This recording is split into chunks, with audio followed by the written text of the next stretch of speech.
Hey, where is it going? It's not showing me anything. Oh yeah, I think we're live right now. Nope, we're live now. Good Yeah. evening, everybody. It's Mo Money from the Mo Money Sports Network. As always, I am the host of the At the Buzzer podcast with my partner in crime. It's the bistro of basketball knowledge. If you're feeling a little light, you didn't stop at the bistro tonight. It's me. How you doing, buddy? Hey man, can't take the heat, stay out the kitchen. You know our motto. That's right, man. We don't bring no golf energy around here, do we? Just bulldogs and hose hounds, but that's it. Well, it's finals time, buddy, and I got to tell you, one team I expected to be here, and the other team I got to eat a little crow on because I was trashing them all year. I said they were the team that gives the fans false hope. So here, right off the hop of the podcast, I'm going to apologize to the Dallas Mavericks. Wait, I got to say this right. The Western Conference champion Dallas Mavericks and their fans. I apologize for riding your team so hard all year. I thought they were all flash and no dash, and I was wrong. Job's not done. Job's not done. But considering how hard I rode them throughout the course of the year, I thought that was important to get out of the way off the hop. And I think they earned it, right? Like it wasn't a fake walk to the Western Conference Finals, and it wasn't a fake walk to the finals, which I think some teams have had in the past. And this wasn't one of them, so no This doubt. wasn't one of them, no. But And full yeah, marks to the Mavs, less than full marks to the Celtics, only based on the level of competition they had getting through the East, in my opinion. yeah, I think they're just in a default situation there. Like, can't blame them for their lack of competition, right?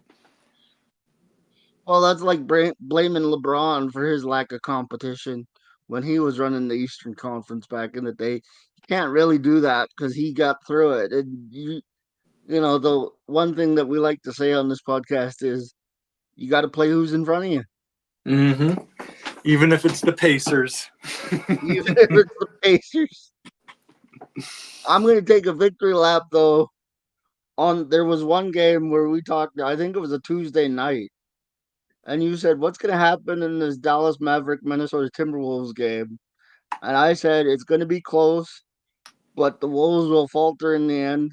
And that was the night Luca hit that game-winning three-pointer at the buzzer, On and top of I was like, I told you, man, I told you that was going to happen. And that's just from years of watching basketball and understanding what teams are capable of and mm, what they're likely to do in certain situations. yeah, that makes sense. Reading the room, seeing what's happening on the big scale of things, which was one team looks ready, right? One team did not, and they showed it. And I wasn't sure. Like, Minnesota had shown they were ready against the Nuggets, so I wasn't sure which that game was going to go. But you called it right, and I think that was the nail in the coffin for that game. There, that was it, right? Like that popped any sort of confidence. I think Minnesota could have. Was that the 3-0 win? I think that was the 3-0 win that Dallas got on that. It might have been the 2-0 or the 3-0 win. I can't remember. Yeah, I'd be curious. But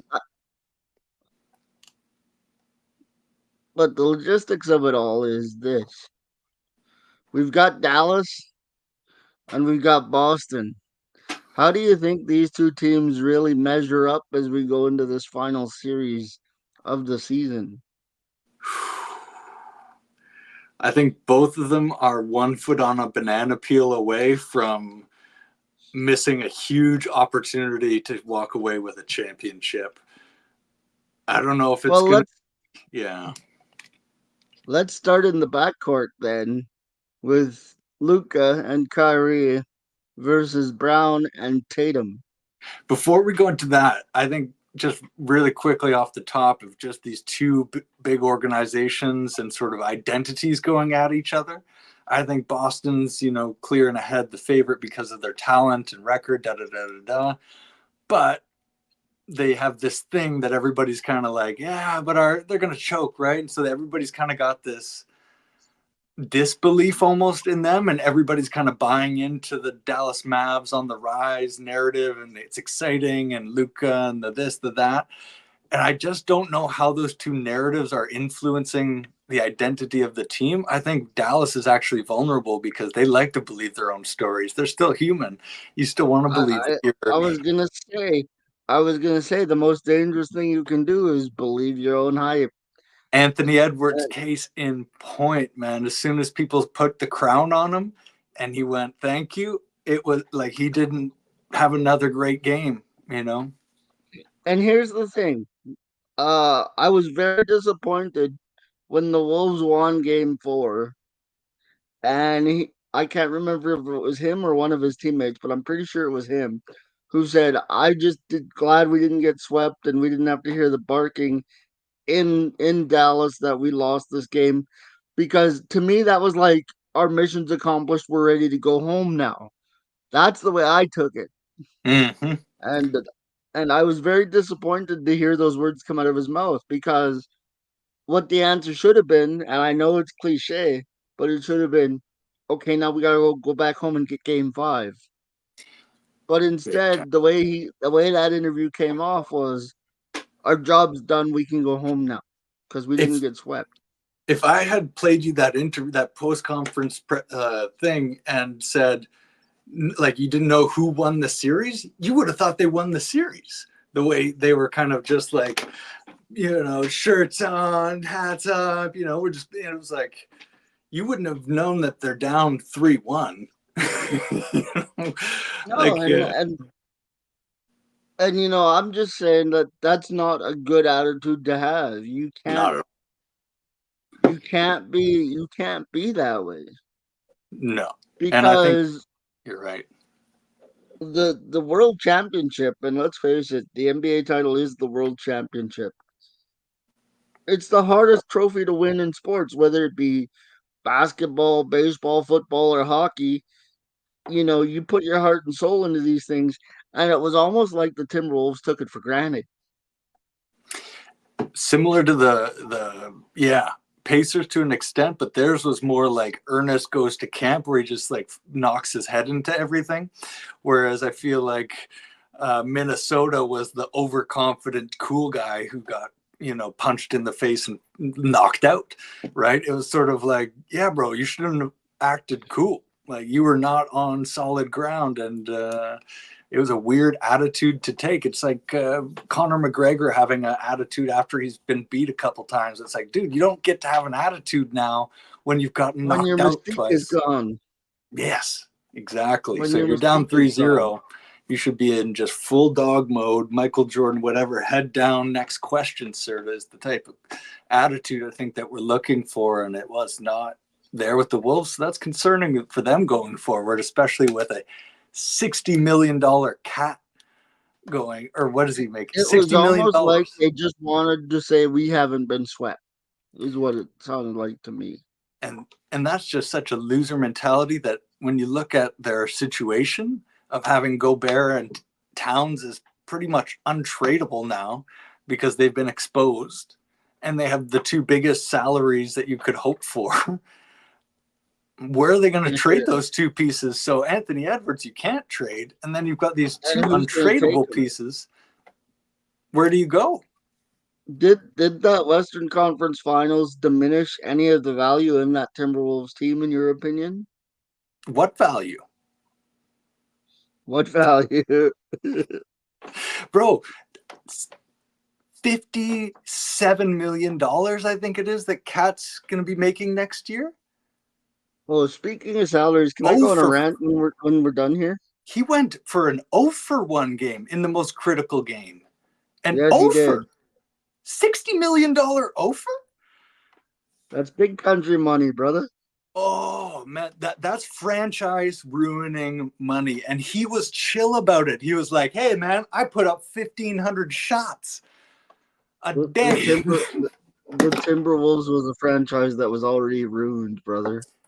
Yeah, and they had an opportunity though to obviously do something interesting, but I think they went one step over the line with this, yeah, maniacal You know what it idea. was like? It was like if It was like if Pat Bev won game one of the second round of the playoffs or something, and Yeah, he's the puffing out swag. his chest in it, and then he gets rolled over for the next 4 games.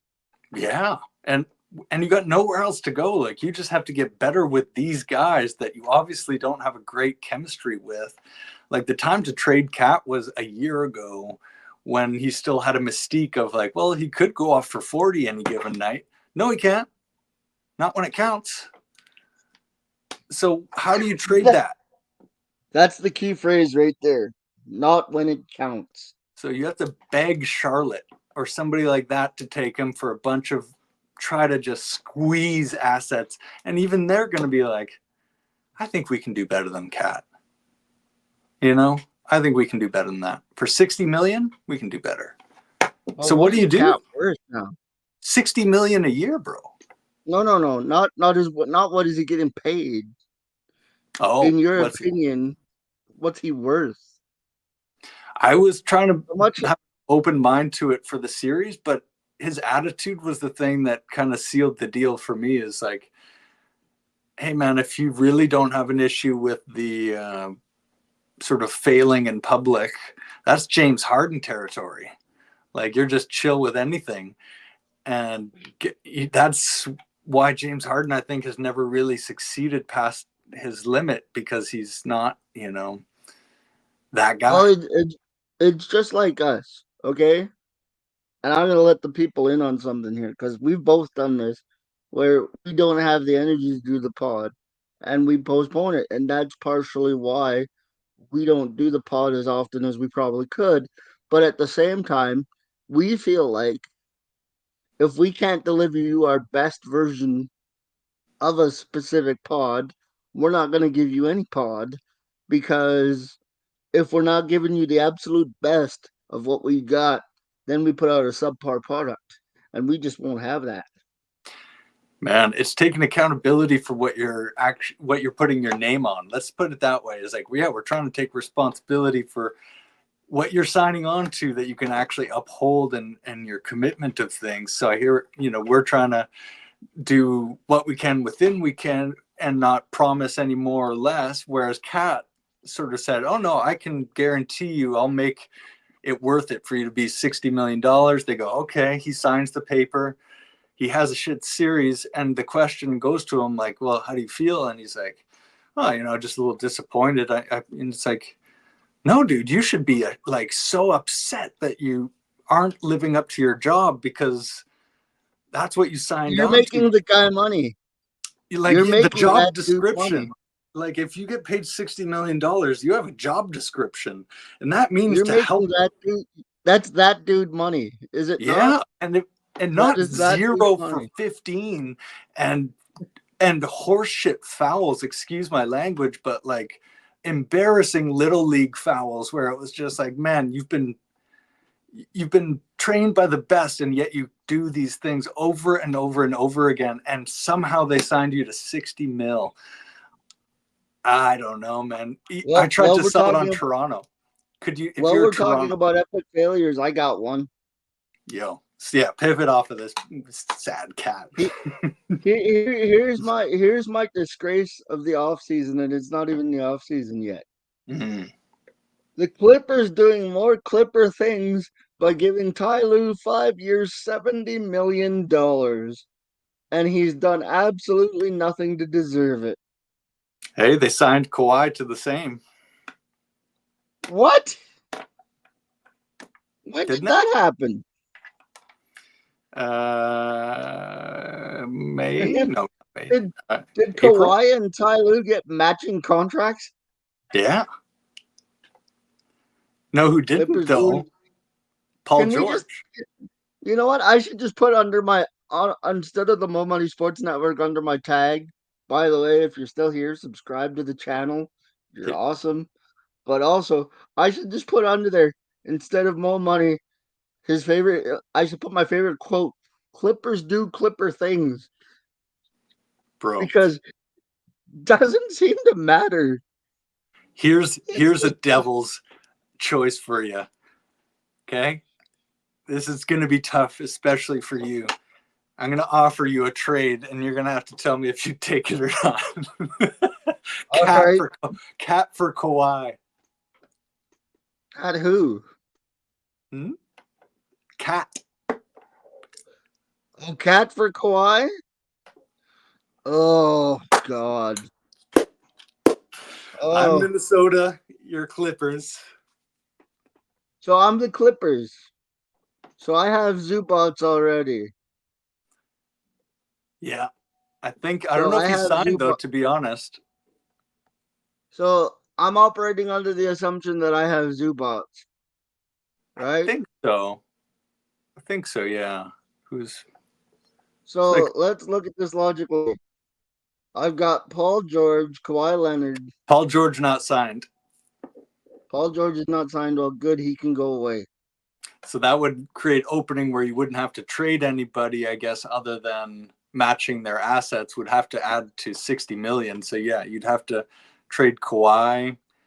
I Maybe that's I it. am I'm keeping Kawhi and I'm re-signing Zubats Yeah, but you're not gonna. Or because sorry, I'm trading Cat. So you're not gonna take Kawhi. You're gonna keep him. no, I'm gonna keep Kawhi Okay. and I'm gonna re-sign Zubats because, and this is what basketball people don't understand because the casual fan sees the name, right? I see value.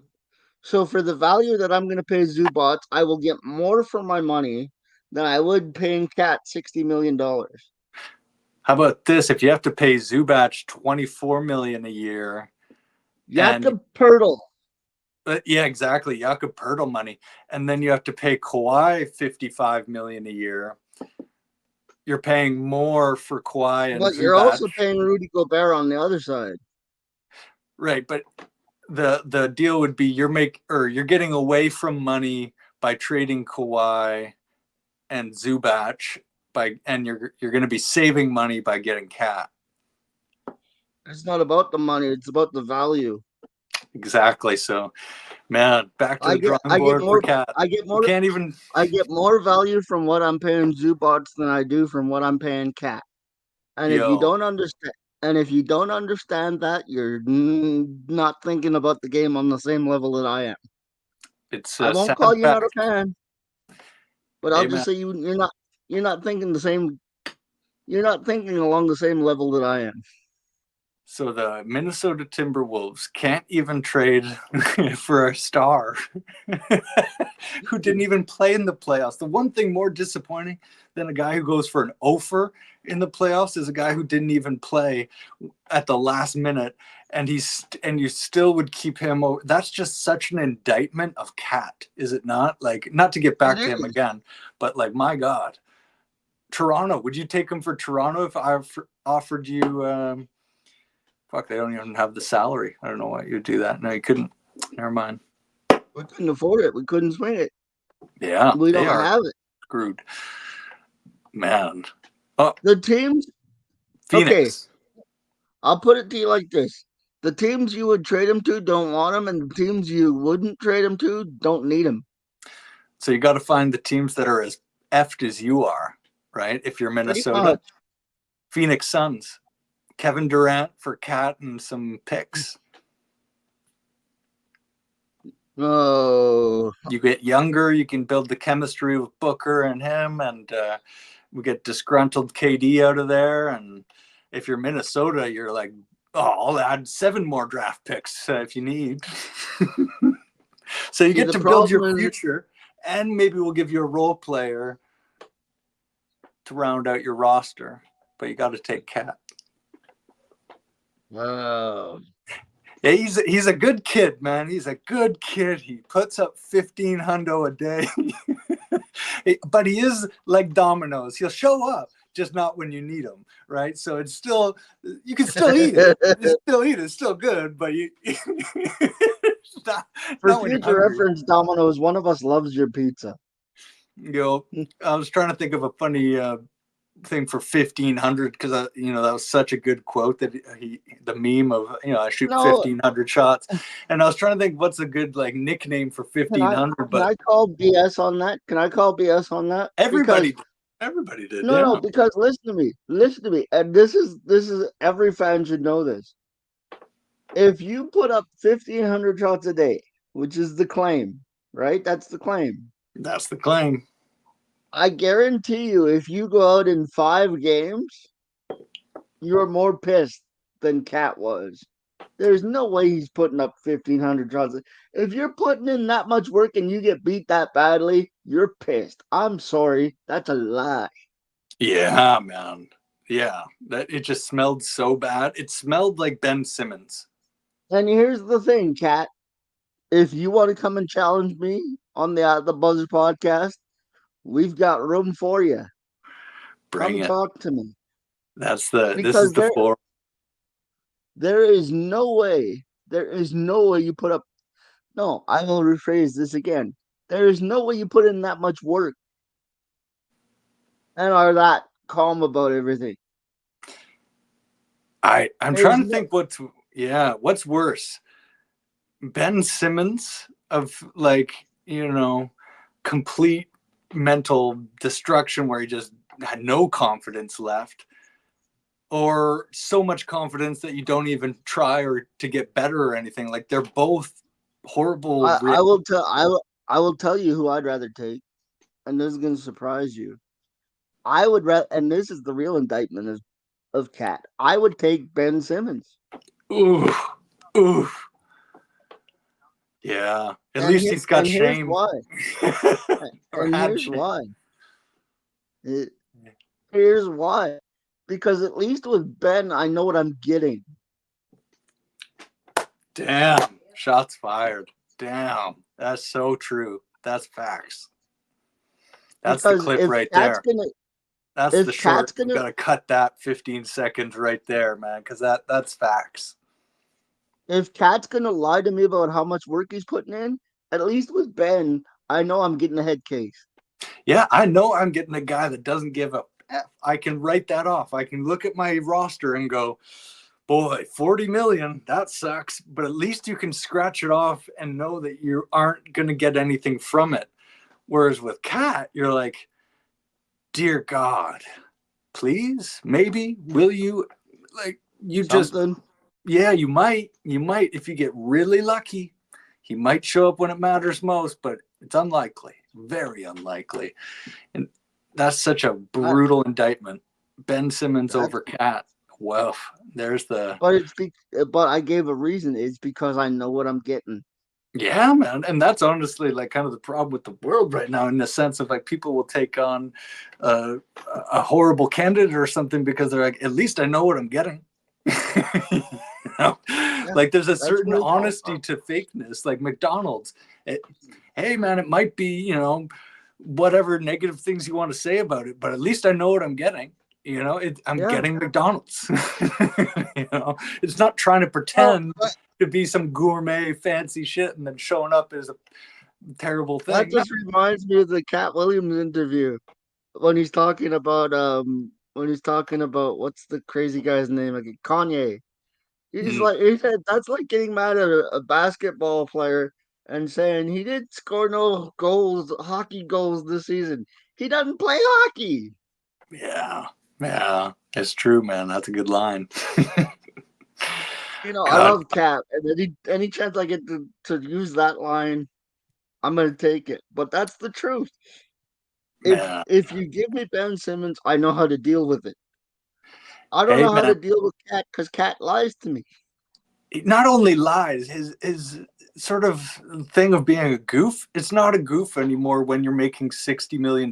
It's funny and cute when you're a kid and you're just trying to make it and all of that. It's like, all right, he's annoying, but maybe he'll come around. No, when you're an adult now, as 26 or whatever he is, like, wow, Well, you know. look at it this way. I'll bring it back to us, just so it doesn't seem like Yeah, we're no, picking on I like Cat. that. Yeah. I'll bring it back to us. Right now, we are what you'd call freelance podcasters, I guess. right? Go We have a like YouTube yeah. chat. We have a New YouTube media. channel with about we have a YouTube channel with about 120 subscribers, whatever. Shout out Number to doesn't them. really matter. Right now, we're not sponsored and we're not getting paid. Nobody's expecting us to deliver a podcast. So we can kind of set our own schedule, Hmm. right? But if Pepsi comes to us and says, "Hey, we'll give you 30 million a piece, but your podcast has to be done Monday nights at 6 o'clock and it has to be posted by Monday night at 6 o'clock." Guess what? We then have to produce a podcast And by you got to Monday bring the night. best of you. We're not going to give you 30 million if you're not going to bring your best foot forward every podcast. So don't bother. Like, you know what I mean? It's like, okay, you got to bring it every night. It's like, okay, yeah, we're going to bring it every time because we're signing on to something where you're getting paid to bring it, right? See, right now we're having fun. And don't get it twisted. We still bring it because that's who we are. Mm. But if we had $30 million in the bank, you I'd best have believe extra notes. we'll have extra notes. Hell yeah, You know man. that's the only thing I'm saying. It's Yeah. it's fun and games when you're trying to get there, but when you're there, there's expectation.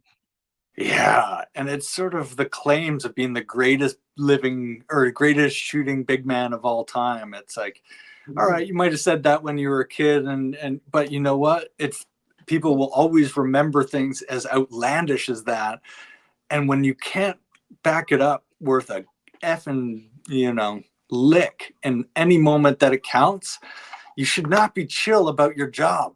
You should be just angry and upset and mean and just not Like I chill. said, That's the one thing.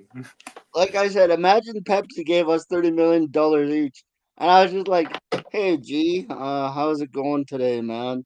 What are we gonna talk about?" And then you respond with, I don't know, man. What's really going on in the NBA right now?" Uh, Pepsi ain't gonna stand for that. Or think, but from an investor perspective, if I invest in your company and you're like, hey man, I got this great idea. I'm the greatest living inventor of all time. I'm going to invent you the new iPad and stuff. You just got to give me 70 million a year.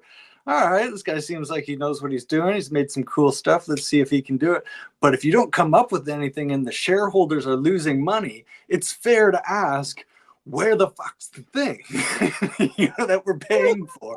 Why did we invest if you don't seem to give a shit about the thing that we invested in and all these other people have their money in? Where's the thing? No business would It this fly. doesn't make sense, does it? Nope. Like like I said, one day we're gonna miss being able to set our own schedule. Hey man. But on the Yeah. but on the other hand, we're working towards our goals, aren't we?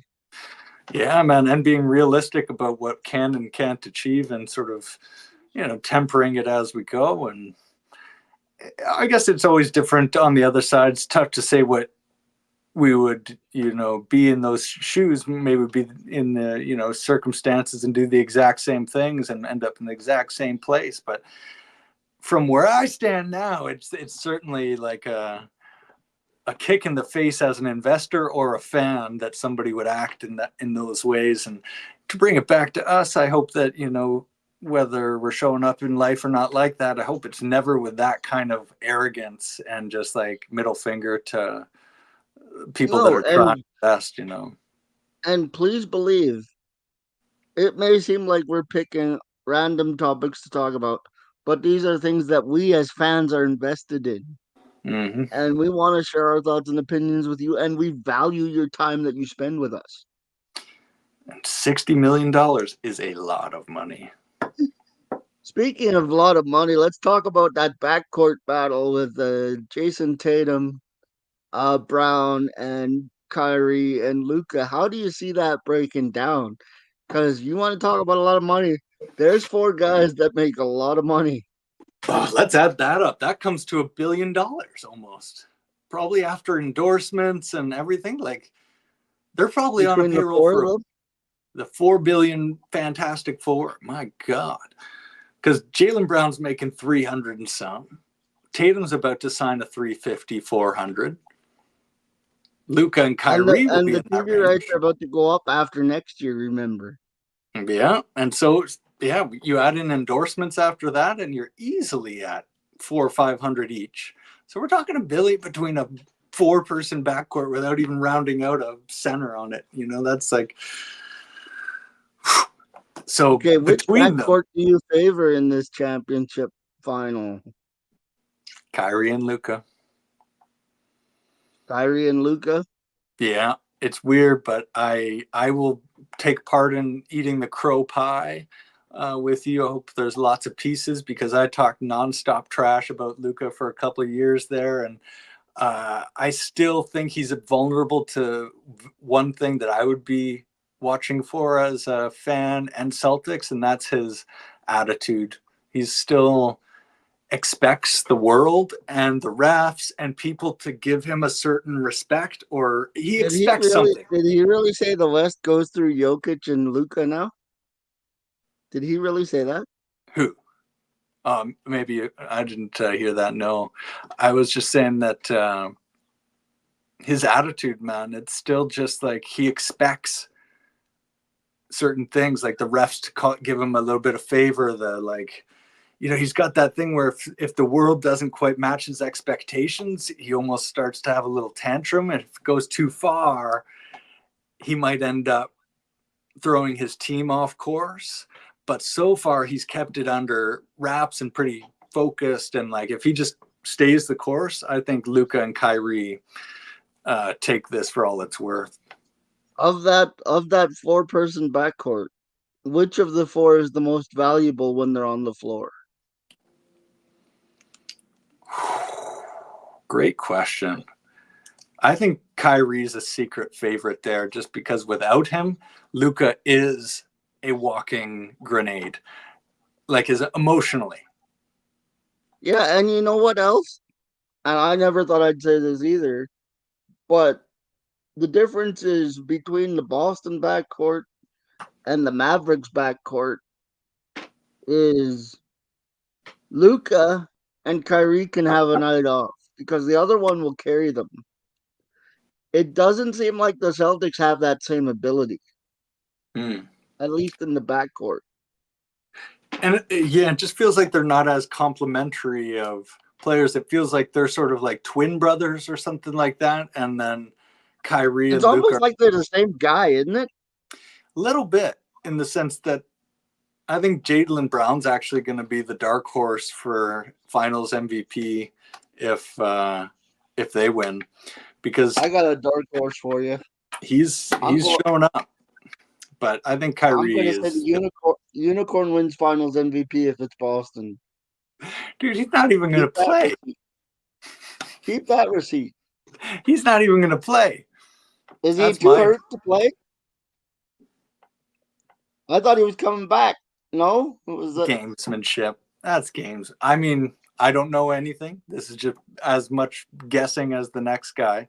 But when you're 7'3" and you had the same injury as Giannis Antetokounmpo, and he was not able to, like, he's still rehabbing. He still wouldn't be able to play right now.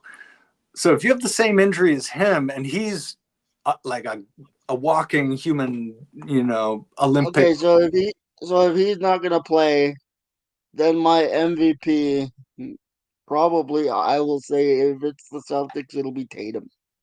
I'll take the other guy. I'll say it'll be Tatum. Only because only because Tatum has the ability to rip off 50, and I don't think Jalen can do that consistently. Yeah, that's true. But I don't think Tatum, well, who knows actually. Tatum, you're right. He can do that. And he can do it one or two, I think, every series. He probably can. I was almost going to say Drew Holiday is a dark horse for it. Like Andre Drew Holiday Iguodala, is a dark horse. right? Like without Holiday, if he shuts down Kyrie or Luca to a big extent, you have to give it to him because that won you the series.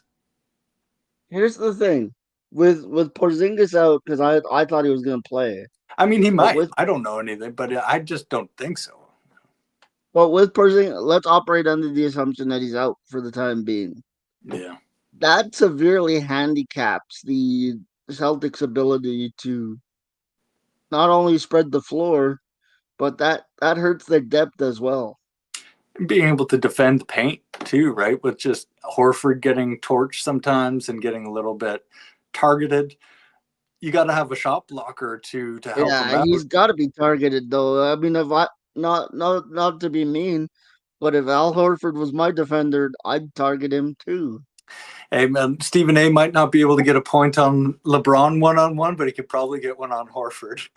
Stamp that. Yeah. Well, and that's the thing. I think the X factor of the series is going to be Drew Holiday. Can Drew Holiday keep the Mavs from torching the Celtics? Yeah, and I think Luca is the most significant. Like, because if you can just keep him under, maximum Luca, then you have a shot, right? And sometimes, though, if the magic is in the air, it seems like there is no answer for him, Does and it that's seem why to he's you the like most. it's Dallas's year? Yeah, there's something in the air. There's magic in the air, and it's fun to witness something like that happen I again, mean, where we can they feel it. they just got Cleaver back. They've got Lively, Love who's been a Lively. monster, by the way. Oh, he has such potential. Like he's already amazing, but yeah, just so young, so good. Yeah, that was a great draft pick. Like they've taken chances. I'll give the Mavs this. They've taken some big gambles, and I don't mean like they knew they were going to pay off, but at least they were willing to sack up and do something that they've envisioned would work. And the PJ Washington Gafford move of getting two workhorse lunchbox guys. Like Gafford's from, I can't remember where he said, Arkansas, some backwoods town in Arkansas where they got But see, 500 people. And it's like, yeah, you but see, guys got the right. that's the problem. And I don't mean to reference Moneyball here, but I'm gonna, because of a lot of what happens is, and I'm gonna use Kevin Durant as an example. They see Kevin Durant, and all of a sudden, four pieces go the other way, and two of them are workhorses. And then they wonder why the team's so different when they traded their glue guys to get the superstar. Whereas Dallas has kind of gambled on, we're going to go out and get the workhorses to complement their superstar, if that makes any sense, which is how it's supposed to be done, by the way. So Mm-hmm. props to the Mavericks GM on that one. Yeah, Nico Harrison, who recently just signed his contract going into the finals here, so he just got paid. Same with Kidd, I think. I don't care what it is, he's worth more than Ty Lue. Oh yeah, and yeah, for Nico Harrison to bring in Derek Jones Jr., who's just young, long, and athletic as anybody in the league, and just bought in, right? So you've got a five piece that is fully bought in. Of course, your next two off the bench are going to be fully bought in. And having Kyrie, I think, is that X factor of having a leader that's not young, kind of like some of these guys, but and the T Wolves are still missing that older leader. Like Mike Conley is that dude, but he isn't that dude, if you know what I mean. He's not Kyrie Irving. He's not a No, guy that here's sends the fear problem. into the heart of dreams of, people Here's the everywhere. problem. And this is not a disrespectful shot. I love Mike Conley, Yeah, but he's a great role player. he's not the Mike Conley that he used to be. No, and he's not the leader of a team that can be considered a championship contender because you need your leader to be at least your best or close to best player if you're going to win the championship. Like it doesn't need to be the best. Like I don't think Tatum necessarily will be the best player, but like you've got two of them, right? Same with Kyrie Luca. Like you've got I feel like this is a Dallas Mavericks apology tour because I'm gonna show a little bit more love to somebody who I've been very hard on this year. Kyrie, yeah. I mean congratulations, that's the brother. You whole figured it out, story. Yeah. huh? That's the You figured craziest it out, story. bud. You figured it out, bud. And Yeah. I compliment you on that because when you and I know there are social issues and everything, Kyrie. I get it. But when you just focus on basketball, you're possibly the most dominant point guard in the league. And I would argue that his social impact is greater, like bigger, when he's playing like this because people talk about it. They're infected with the positivity. They're like, "Isn't that amazing how somebody can just play with joy and da da da?" And it spreads like joy. Like, you know what I mean? When he's just negative and talking shit and hurting people's feelings, like that doesn't spread like connection and growth and stuff. I feel like that's just tearing shit down. Where now he's building bridges just by the walk it like you talk it. He's just walking it, you know. Not to be another movie quote guy, but I remember Hustle and Flow when Anthony Anderson's talking to Terrence Howard and he says, "You know, there's two types of people in this world. There's people who are walking and there's people who are talking about walking. And the people that are talking about walking, they're not moving, but the people that are walking, well, the people that are talking are trying to get them to do the walking for them." And Mm. that's a lot of what Kyrie used to do. He was trying to get people to walk for him. And it's like this year he said, "I'm going to do it myself. I'm going to let my play do the talking," which is all we've ever asked from you, Kyrie. And just the like playing hard on defense, jumping for balls on the ground, getting every 50-50 ball that I've seen him near, he's the That, first one on it. Like, that's why I said, when you focus on basketball, Kyrie, you're the most dominant point guard in the league, see, there's the bar none. perfect example of somebody that's honoring what they signed and sort of, you know, committed to, where it's like, you know what, I'm going to do all the dirty work necessary to live up to my potential of what I've promised and all these things. That's all that anybody's asking, is for you to just show up and do the dirty work. Nobody wants to hear you talking about how hard you're trying and about how many shots, blah, blah, blah, blah. Can you show up and just be humble and work and have some fun, maybe even through it, you know? And it's like, wow, he might be the most Eh, talented guard of all time, you know? Like, you can throw anything out there and it's worth. but, Uh, my word was dominant because I haven't seen a better point guard this year in the NBA I've than never seen Kyrie a better Irving. finisher, you know, and inside for like Yeah, anybody under 6'5". I can't I think of can hear anybody. I can hear all the Steph Curry fans want to argue with me in the comment section right now. I mean, yeah, Uh, toe to toe, but you can try, Kyrie, Kyrie's just you can something try, but different. I stand by my statement. He's different, man, and he is kind of that fallen angel in the sense, right? Where he could have been the What do I always greatest. say? He was the What do I greatest. always say? Keep the receipts, right? I Yeah. always say keep the receipts because you just heard me give two apologies in this very podcast for things I was wrong about. So I don't just keep the receipts when I'm right. I keep them all. Hey, man, that's the honorable code of the sportscaster, broadcaster, podcaster. You got to honor the truth of what we claim. Well, well, that's the one thing is like I was talking to one of my buddies the other day, and he's like, I told him the same thing I told you months ago. If I came on here and was just like, yeah, the Lakers are the great, nobody'd watch. If I was just a Lakers show, nobody'd watch. Man, And by the way, the Lakers are about to make the two biggest mistakes in franchise history. how do you Are you make a ready for mistake? this? Yeah, go ahead. Go ahead. Are you ready for this? The Lakers are ready to make the two biggest mistakes in franchise history. One, they're gonna hire JJ Redick, which is the stupidest move in the NBA. If Two, you care about winning. if you care about winning, which is what I'm all about, is winning. And most basketball fans and athletes, no doubt. Second mistake they're gonna make. They're gonna draft Bronny to keep Braun happy. And I'll even throw in a third mistake. They're gonna re-up LeBron's contract and they're gonna have a terrible, terrible time of what there are three costly mistakes that the Lakers are gonna make this offseason. Man, I could go one further too. I feel like D'Angelo Russell's probably going to get signed again. And talk about a cat. That dude when you need him, like he's non-existent, just so non-existent when you need him, and He's so like full of it. paper towel. And he's the He's like same paper thing. towel. He tricked me in an interview.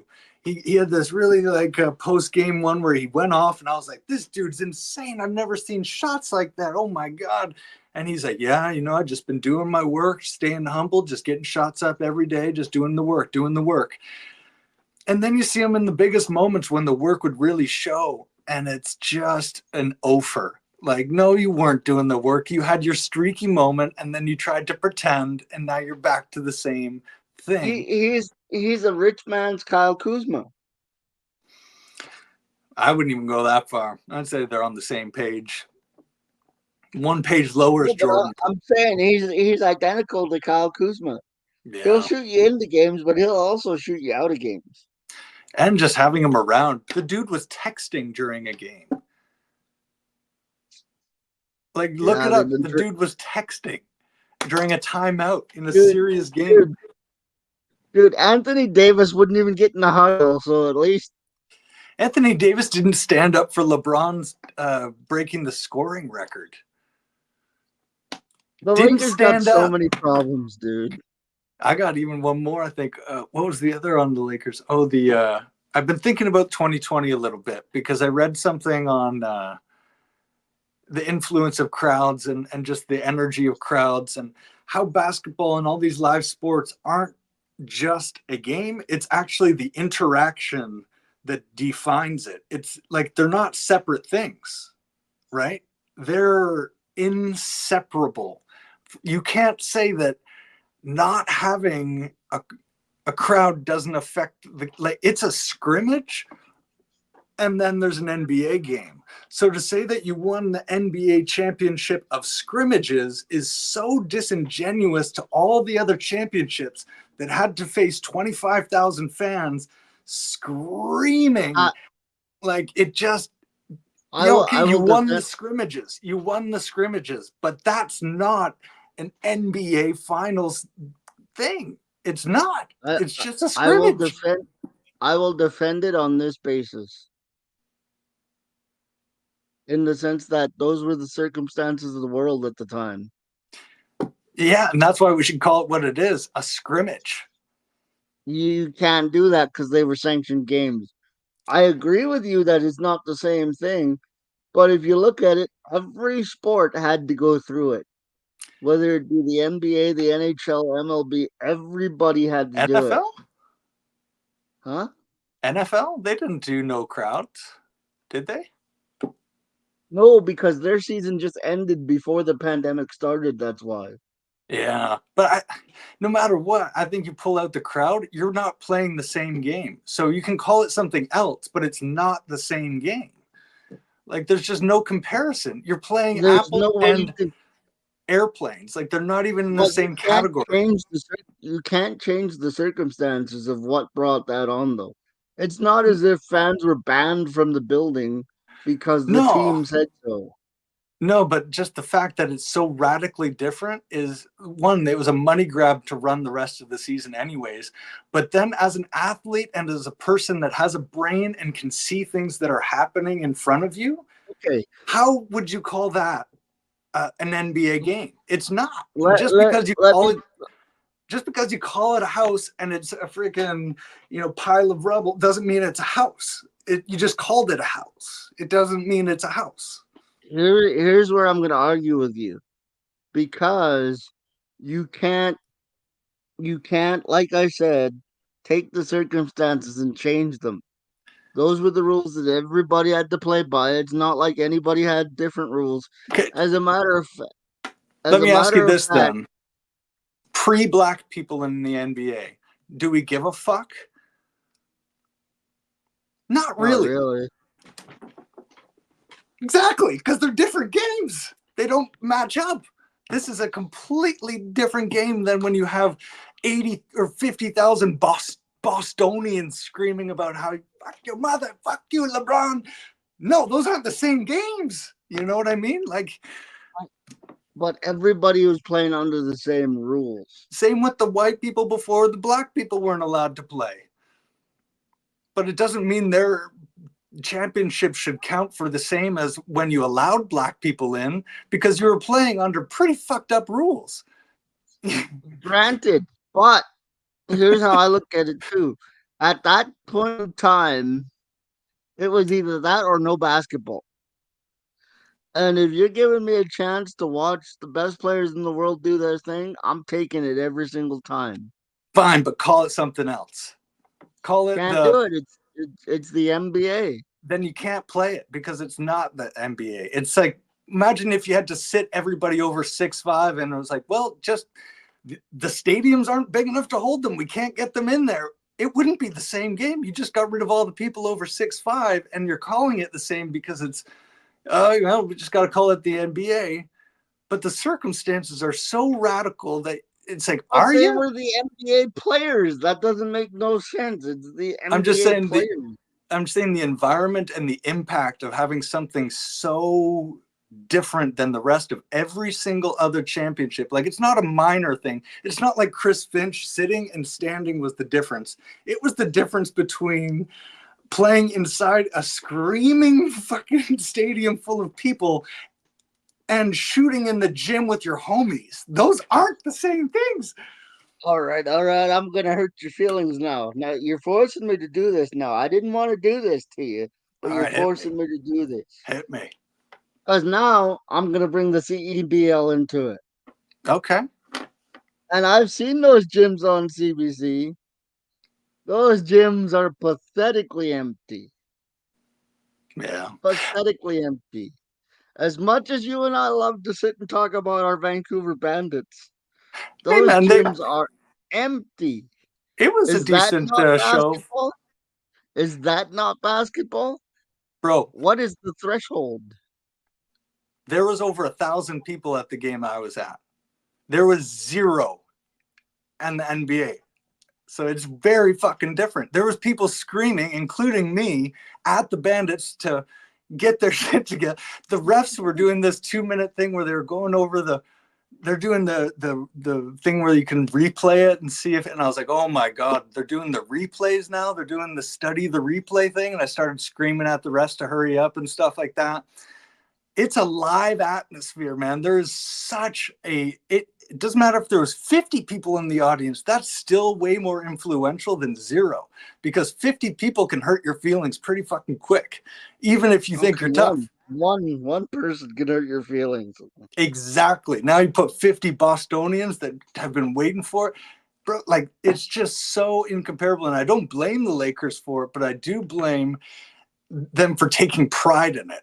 It's, you should just call it what it is. Be a freaking realist and call it what it is. It was a scrimmage, and you got the best scrimmage of all the scrimmagers, but nobody gives a fuck about scrimmages. And you know that, I know that, LeBron knows that. It's so disingenuous to hang that and be proud of it. Earn one. No, it's Earn not. one. No, it's not because any one of those 22 teams that went in that bubble, or 24 teams or whatever it was, had a shot at winning that. So Yeah, if but it, again, if it if was, they won the battle of the scrimmages, nobody would give a fuck. but it wasn't a scrimmage, it was a sanctioned NBA league tournament. Just because Trump calls it a blank doesn't mean it is. Just because you call it an NBA game doesn't make it an NBA game. Then why the fuck do we run the play-in? Excuse my language now, but you got me fired up. Why the fuck we got the play-in then? If that, because that 20, doesn't matter either. Then 25,000 people. This is my main thing. You can't separate the game on the court from the audience, because we are one. We are an no, but you're just interactive, adding exhibition games now. That's what the play-in is an exhibition game. and the It's false. in-season tournament, right? It's false standards that they So created so put so your they can make in-season money. tournament in-season tournament banner right next to the 2021, because it's worth the fucking same. I disagree because then we got to talk about the play-in and how useless that is. And that's where the play-in's worse because the play-in takes away spots from people who actually earned the right to be in the playoffs. At least we're still talking about an NBA game. Oh, so now we're picking and choosing what an NBA game is, are we? My definition of an NBA game requires two things only: an audience and teams playing. A Okay, live audience. A so live audience. A so live audience. the gym I have here, we got people playing, we got people watching. That's an NBA game. NBA teams playing and then people watching. Oh, now it's NBA teams. See, Yeah, you we're see how talking about the quickly you're fucking changing the NBA. definitions here? We're talking about the NBA, bro. Keep up. I don't see things that way. You need NBA teams playing against each other and a live audience. When you remove one of those things, you're not talking about the same thing anymore. I disagree. Nobody's paying to go see a scrimmage. Like, it's just not the same thing. It's such an influence. I just think it got glazed over because everybody, the same thing. It's just the circumstances. Everything was fucked up. And it's like, but we don't It count is those the circumstance, championships. though. Like, It it is just, the circumstance, though. I think it's the saddest excuse for a championship that there will ever be in professional sports. And if you can find me another one, I'll wait. Then you've got to look at the other three sports and say the same thing. 100%. 100%. You can't do that. I You just can't did. think of it. That no, that's like saying the Lakers lost because they didn't have Shaq or Kobe. That's No, I'm ridiculous. saying an integral It's the part of the. circumstances that were presented to them. Everybody played under the same rules. That's how it works. If you take out the refs, it's a different game. If you take out black people, it's a different game. If you take out the audience, it's a different game. So it's not the same fucking thing. That's all I'm saying. Everybody's playing under the same rules. Yeah, And and here's the other, one is here's the legitimate. other One is here's the other legitimate. thing One's you're not not. taking into account. Here's the other thing you're not taking into account. The 24 teams that went into the bubble all agreed to these circumstances. Yeah, because everybody wants money. Nobody's going to turn away money.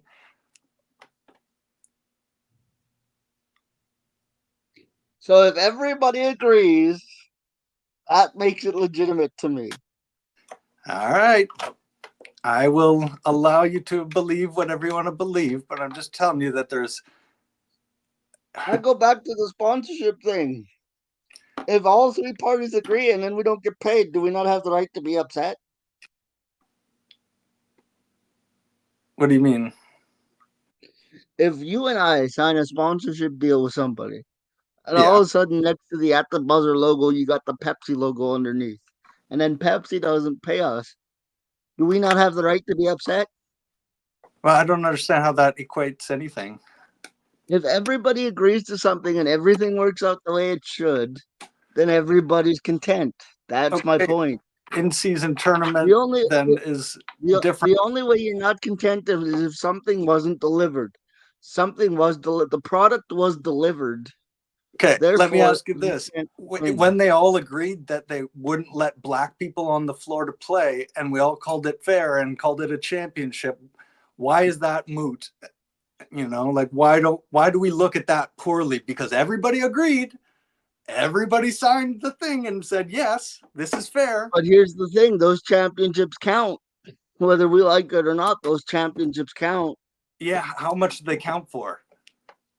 That doesn't matter how much they count for. They count. I think that matters. I think that's a big difference. I don't think they count the same. They count though. If you want to, I think if you want to count the ones where you didn't I allow the agree best. with you on the in season banner thing. I think it's stupid. Hey man, if I But kicked out all the Chinese kids in my math class and I ended up as the best mathematician, I'd be saying, hey, you know, it's great too. I'm happy with the results. I count it as a win. And it's like, yeah, good for you, Graham. But if you'd let the other kids in that had really good math skills, you it's wouldn't the have the same thing. players. Hmm? It's the same players. I'm just saying the radical change of a But this game's is but dynamic. is the play in not a radical change to the game's dynamic? Exactly. That's exactly what it is. Not as much as removing like the refs or black people or the audience.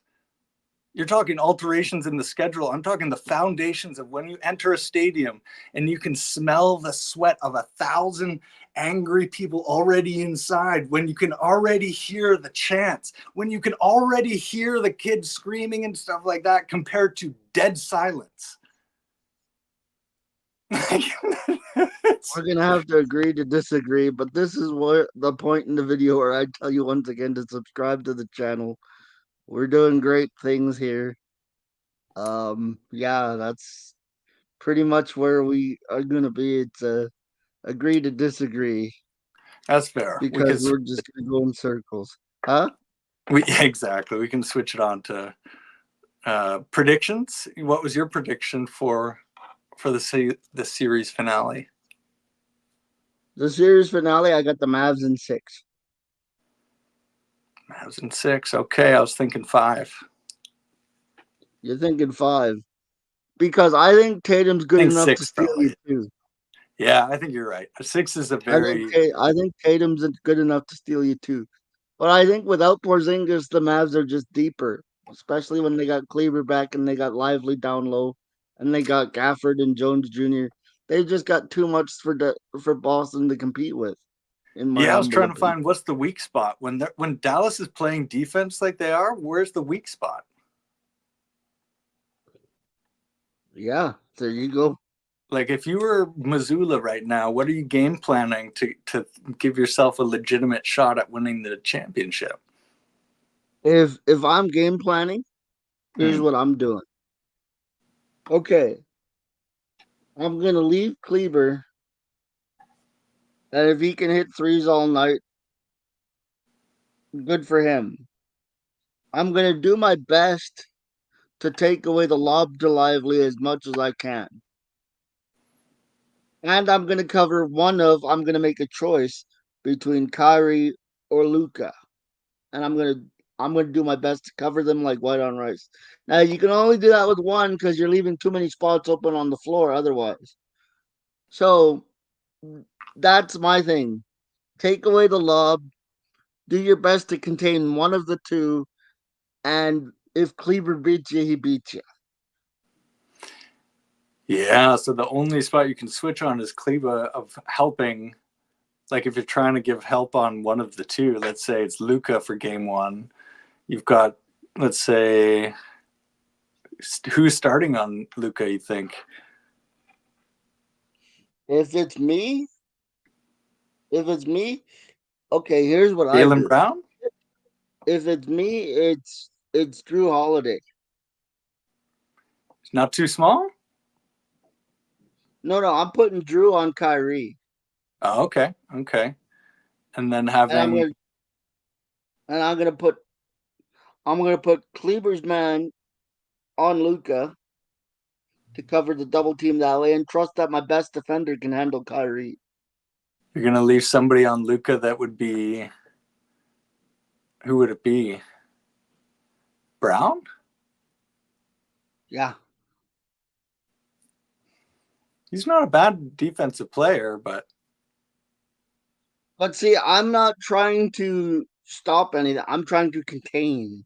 so yeah. Let's say if he beats Brown on the dribble every time, and he's able to get that help pulling from um, Lively's guy, what are you left with?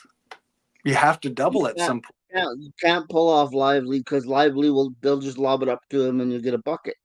So what happens if Luca hits 8 floaters, or Kyrie hits 8 floaters on the non-lob? Just you left him open in the lane, and he just.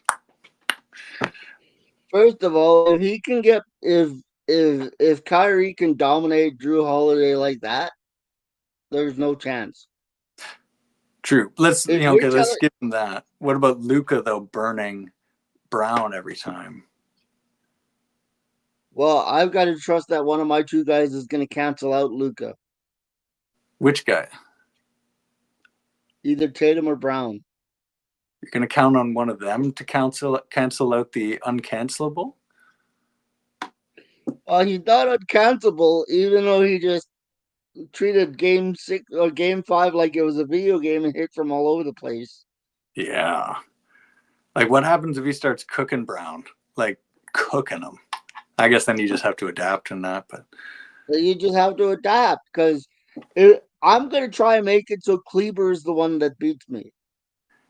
yeah, and it's just like If they don't. Kleber be- Yeah, if Kleber beats me, then Kleber beats me, and I tip my hat and I say I'll see you next year. man, who else would they put in over Kleber there? Because he's not starting, is he? I don't know, but Because I'm I think just the saying. starting lineup is Gafford, Washington, Kyrie, Luka, and Jones.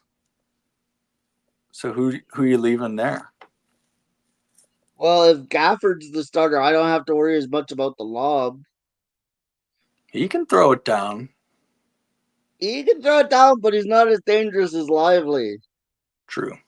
Oh, But that opens me up to a possible man-on-man defense, and then it's up to Washington to hit the shot instead of Kleber, and Washington's not as consistent as Kleber, so that works what? out even better Washington for me. And playoff Washington. Look at his 3-point percentage.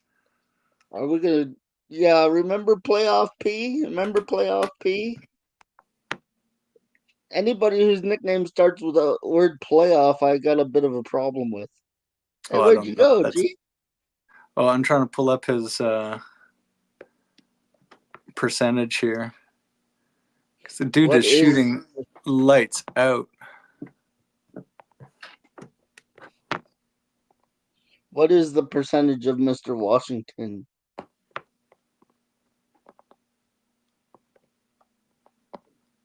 Three.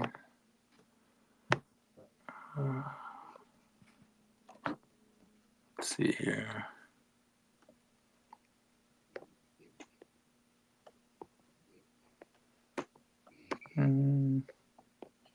But I did say Dallas and six, so I don't think this can be done anyway. Right. Yeah. My But whole strategies. Yeah. I'm just giving you my best possible path in order to do it. Yeah. Whether That's fair. whether it, whether it pans out or not is a whole nother issue. Yeah, he's not shooting insane, so that's fair on that. But he's not shooting badly either. But like he's hitting timely shots at the right moments, which is But not what you want. as a sports fan, I've always been taught make somebody else beat you. Yeah, yeah. That's probably the most reasonable thing, and this is where I'd get Nick Nurse about it, and when in the positive ways of saying it, at the height of his powers. I think Nick Nurse is a master psychological manipulator, and it can go both ways. It can work for him when he's going against somebody like Embiid or certain people that he Ladies knows just how to. ladies and gentlemen, your weekly Nick Nurse hate segment No, brought no, to you by G. this is a compliment. This is truly compliment. He's very astute at being able to like orchestrate certain things in games to get under guys' skin for the sole purpose of getting under their skin. It's like he knows the value of the psychological war as much as the battle purely on the floor. And I've seen him do it a couple times, but I've also seen it in his own team, right? Well, that's where it can be on the bad foot, is that he can act, use it for bad against his own guys. But on the floor, when you see him getting into certain guys' heads of just the way he's sending double teams or the way that he's defending things can just frustrate you. And I would try to do that against Luka and just try to get in his head and try to get under his skin, because if he starts being a bit spastic and screaming at the referees and stuff, that kills the team's vibe. All their mystique and all their Yeah, mojo like starts to like I said, disappear, right? my mission is not to stop Kyrie and Luca. My mission is to make option 3 and option 4 beat me. Yeah, it's probably the most reasonable chess move. I would just go for the head though, because if you can't affect one of those two heads, you're already done. You're already at a loss. So I'm looking, how do you poke a hole in one of their Achilles heels? And they both have Achilles heels. It's just that Kyrie's rounded his out with humility. And Doncic, he's still got a little spot there on the heel that you can kind of you could poke him there, and he might just start yapping, and that's your He in. might. Oh, He come on. might. That guy loses it at referees and stuff like that. He can't keep it together if you get under his skin enough. I think that's your best bet, honestly, as a Celtics, because if Luka's mind isn't stable, his whole team can't play to their potential. It's true. It's like the head of the snake thing. And if the head of the snake is spinning like the exorcist because it's not getting the calls it wants, you are succeeding on such a high level, because guaranteed the rest of the team starts feeding on that energy. And we've seen it time and time again. If your team leader is a diva that's screaming at the refs more than getting back on defense, your team will lose. It's a fact. So if I'm Celtics, I'm not even practicing right now. I'm reading psychology books of how to get into Doncic's head. You know what Watch I mean? basketball. Remember basketball? You ever seen that movie? Oh, I remember it being out. I don't think I ever saw it. I know what you're talking about though. From the South Park creators. Yeah. World's world's stupidest movie, but it is what it is. Hey But man, psychological element, they're onto something, because I think that's something that nobody talks about in the media, because who knows anything about that. But I think there's a huge element to that I Luka know a lot is about vulnerable, psychological warfare. right? Like he's vulnerable to it, man. Like we all are. And if we're to bring it back home, we all have our Achilles heels of what might be our greatest strength can also be our greatest weakness. So Luka's greatest strength, I'd say, is his passion and his ability to be so competitive that he's just not going to And lose. I suffer from that as well. And that's a good strength, right? It's what's made him the But it's greatest. also my Achilles heel And it can be if because it's not channeled, right? If it's not kept in check. no. But see, here's the thing: I can identify it. Like for example, people have asked me to coach like the little kids in the basketball league when I'm at home because they're like, you know so much about the game, as you well know after doing this podcast for a whole year with me. I Mm-hmm. said I won't do it because my competitive nature will kick in, and I won't be coaching to teach. I'll be coaching to win, and that's what you're saying. But it can be your greatest strength, but it can also be your Achilles heel, in the sense that I don't want to take the joy out of the game for a 6-year-old kid because I'm trying to win. And yeah, that's really good self awareness, because not many people would have that, right? Because they just think, oh, it'd be good for them anyways, teach them a bit of competitive spirit. And they're not doing that internal reflection of like, is this more about the kids or me here?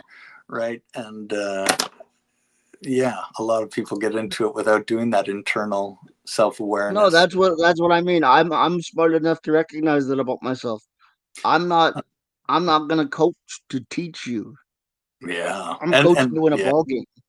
And I think Luke is coming around the bend of being able to name it and actually laugh about it when he gets kind of right on that edge. And even when he crosses it, he can kind of come back in a post conference and have a bit of a chuckle or whatever, just like, oh, yeah, I lost my head or whatever. Where in the past, I think he would just kind of be ashamed, like, don't talk to me about that. Like, you just try to pretend it didn't You know, happen. I can relate to that because you've seen me, like, we'll go at each other heatedly for a good 10, 15 minutes, but then I'll be talking like this for the rest of the podcast like nothing occurred.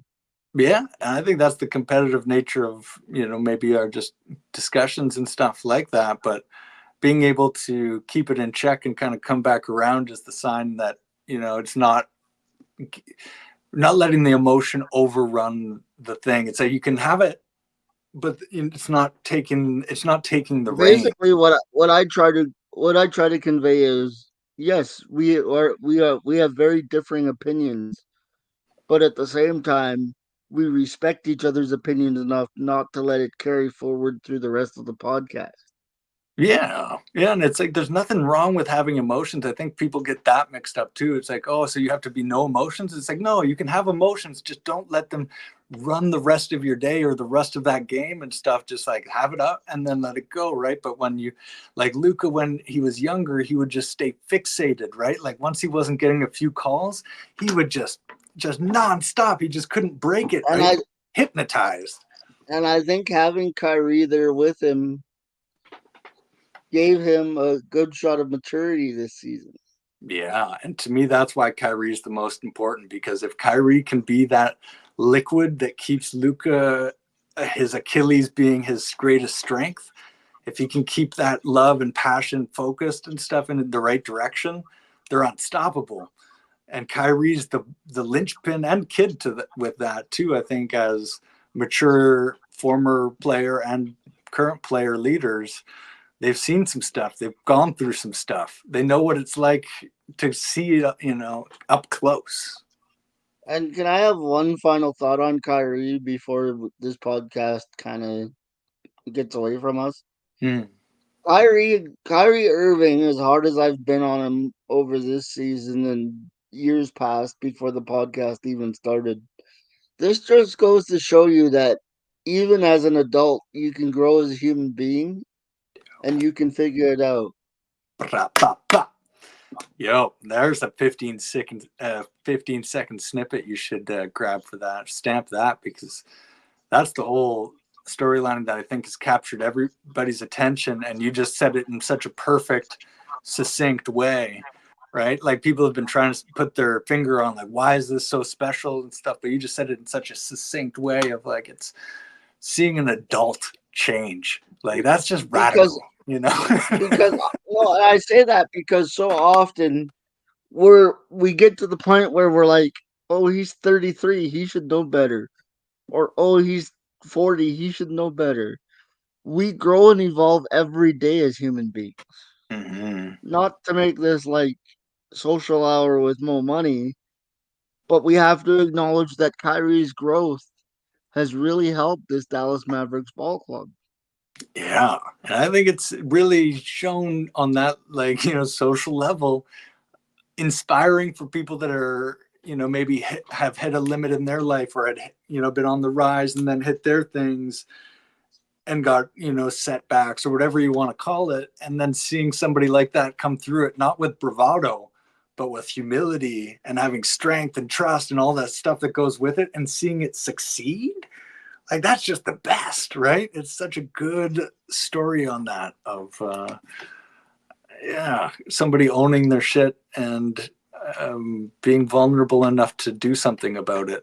Because I think you have to be vulnerable to do, like, you have to have realized you fucked up to be able to change, right? You actually have to And feel it's the same in any walk of life. When facts. when we do this podcast, we're putting our ideas out there. We're Mm, probably going to get slammed by a few. We'll be supported by others, and some won't care. And that's just the way life is. But being able to adapt to every situation in life is such a powerful skill that I wish everybody had because it yo, makes life so much easier. yo, I got one more on that too, building off of this. Emotional center of gravity is this silly concept that I was reading, and the metaphor they gave was actually, it just hit such an epiphany for me. It was exactly what we're talking about, what you're just saying there. It's like if people could realize the power within having a strong center of balance, making life so much easier. And that it's like, think of a sports player. Think of Kyrie when he's finishing. He's tuned his body to always be in balance, even when he's going like this and getting hit from every angle. So you could imagine that being, let's say, your emotions or your moods. And even when you're going like this, if you've trained yourself to have that inner balance still, that gravity that can kind of still be there amongst all the craziness, you can thrive even when you're going up in the air and getting hit 5 different ways. You might still, land the thing or finish the job or whatever it is you're doing, because you have trained your balance. And that emotional balance, I think, you could compare it to that and actually see why that's valuable, right? It's like, oh, right, when I get hit or I do something that puts me in the situation where I'm going to get hit, if I've developed the balance, it's not going to be as bad. It's not going to be bad at all, probably. It'll just be a thing. But It's just needing going to that be a balance, thing. man. That's what it is, man. Yeah. And that's why like it all factors in. Like I know we talked about Minnesota and we talked about Kyrie and we didn't it might seem like we didn't talk much about the finals even though it's the finals preview, but it all links together because in a lot of ways Kyrie's mental toughness and Luka becoming more mature has led them to this point to battle the Boston Celtics, as well as, let's not shortchange it on the other side, the growth of Tatum and Brown as well on the other side, because Mm-hmm. they've gone through their battles to get here too. They haven't shortchanged themselves either. So it's all in how you look at things. And they And stayed. sometimes your successes in basketball are also your successes in life because you're growing as a human being. And the best part is, starting Thursday night, we get to watch these four incredible athletes go at it for 48 minutes, and it's going to be a lot of fun. Oh my goodness, yeah, I can't say it better myself. That is it, man. That is it. Like, it's such a privilege in that sense to be able to watch because we can connect it to our own lives in these ways, but we're seeing people do it at highest levels of something we love so much as a game, and seeing them operate like, they're still humans. Like, I don't know how old Tatum is, but like, yeah, he has become a man before our eyes and is now still at the top of his game, competing for yet another championship. So you can't take that stuff away from these young superstars. It's pretty dang amazing and inspiring to watch. We gave our dog horses earlier. What do you say we end the podcast on giving our finals MVP predictions? Ooh, yeah, okay. Yeah, I can't remember who I was leaning towards at the start, but if you want to go first, I can. Yeah, it don't matter. I'll give you one for each team. Okay, I like that. My Maverick pick would be Luca, Yeah, because when you're that dude and it's time to be that dude, you have to be that dude. But for the Celtics, I'm going to go the other way, and I'm going to go with the linchpin. See, there's always two ways you can go with an MVP pick. You can go with the star because he needs to get you there, or you can go with the linchpin. And my linchpin for that Celtics defense is Drew Holiday. So I'm going to say Luca for the Mavs and Drew Holiday for the Celtics, strictly because I believe Holiday is the linchpin of that Celtics operation. yeah. I can't ask for better picks than that. And just to shake it up, man, because I agree on both points. Uh, there's nothing to dispute with either of that. For my pick, I'm going to go with the Kyrie, because for me it's the opposite. He's the linchpin for Dallas. If he's right in the mind and body and soul, and he's doing his thing of influencing the whole team leadership style and playing to his capacity, it is such a linchpin factor of influence for them. And on the other side, I think if the Celtics win, the only reason they won is because Tatum finally ascended and took one more step up and played better defense and had 250-point games and a game-winning shot, because that's what it's probably going to take for the Celtics to It, win. And so I think if it's they are, it'll interesting. be him. It's interesting that we both took the linchpin and the superstar, but we did it for alternative teams. I Mm-hmm. think that's very strange, but it's very telling to who we think is going to step up in this series. And what's interesting is that Boston has three, maybe even four guys that you could put on that. Like Derek White might have the series of the year, the generation, because he's such a dog. He's such a guy that's just going to be there for it. So he might end up having a crazy series. But the Mavs, I think their guys are such role players that you're not going to see PJ go for 30 a couple times or have I think they're just rock solid role players. They're not going to win an MVP. It'll be Luka or Kyrie for sure. So I tell Maybe you what, Cuban. it's weird. Maybe Cuban. It's weird though that we're ending on a podcast at a time we usually start the podcast. Hey, But for the East Coast fans out there. But for the Bistro of basketball knowledge, G, you got any final words for the people as we head into this 2023-2024 finals matchup between the Celtics and Mavericks? Yeah, man, I'd like to say that the playoffs were a little underwhelming, but the fact that we've got the two most interesting teams, I think, in the league right now about to go head to head sort of redeems it in a way. And on the other side of like looking to next season, all that we'll have more time to get into. But as I've watched what works for these two teams, it's made me think about the Raptors. And if I were a GM or coach, and like, would I want to be replicating anything? Would I be watching for anything that I've seen not work and stuff like that? And so I've noticed little pieces that the Raptors can probably build off of, seeing what works, but some that you don't even have a chance for because, like with the Mavs or Celtics, you have to have two superstars, and the Raptors don't even have one. They've got a potential one. So That's how do you the even key. That's replicate any the of key. that, right? It's like, well, it's irrelevant then if you don't have either of those two pieces to build around. What are you building around? So I couldn't really find any comparables to apply, what's worked for teams to the Raptors, but it has me curious nonetheless what the heck we're going to do in the draft and if anything in the postseason and stuff like that. But for another day, another We'll get time, into that another day. That's off-season conversation. no But doubt. for No doubt. me, I have two things to say to the fans before we let them go for this finals week. Number one, just enjoy what we've got, please. Enjoy the fact that we have two outstanding teams ready to do battle for a best of seven, and just appreciate the talent that is on display. That's number one. And number two, always remember, as heated and as much as we love the game, there are always bigger problems in the world. So do something kind for somebody today, tomorrow, next week, and Mm-hmm. keep it all in perspective. We love the NBA. We support the NBA.